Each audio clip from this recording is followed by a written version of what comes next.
hataki kuja kudanganya, aje straightforward. Niwakumbushe, mimi ni professional soldier.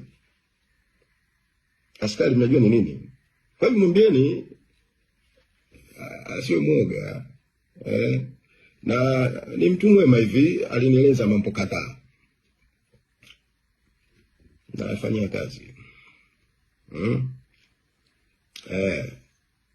Pamoja na mengine yote, mipango yenu kunidhuru iko mezani. Naifanyia kazi. Sisi kule kwenye medani Chakabuzi tunasema kumpiga busu mamba. Kule kwenye medani maeneo yetu ya kujidai kule tuna theory yetu moja ya kumpiga busu mamba. Zamani tulikuwa tunasema kumshika simba korodani, lakini ilishakwisha. Siku hizi kuna kumpiga busu mamba. Mipango yenu ya kunidhuru iko mezani. Mnakaribishwa, kwa sababu kwangu kufa ni faida, na kuishi ni Kristo. Pamoja na mambo mengine yote, mimi Yesu Kristo ndo mpango mzima. Namwamini Mungu. Mkifanikiwa, and the opposite is true.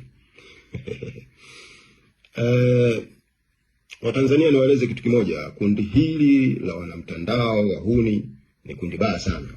Angalieni nchi yetu ilipofika mpaka sasa. Nchi imejaa taharuki. Wananchi wamekufa. Alafu watu wanafanya sherehe wameshinda. Nani alipiga kura? Hali za watu zinazidi kuwa duni. Watanzania tusiogope. Kila mmoja kwa nafsi yake asimame, apaze sauti kwa vitendo. Kwa vitendo kabisa.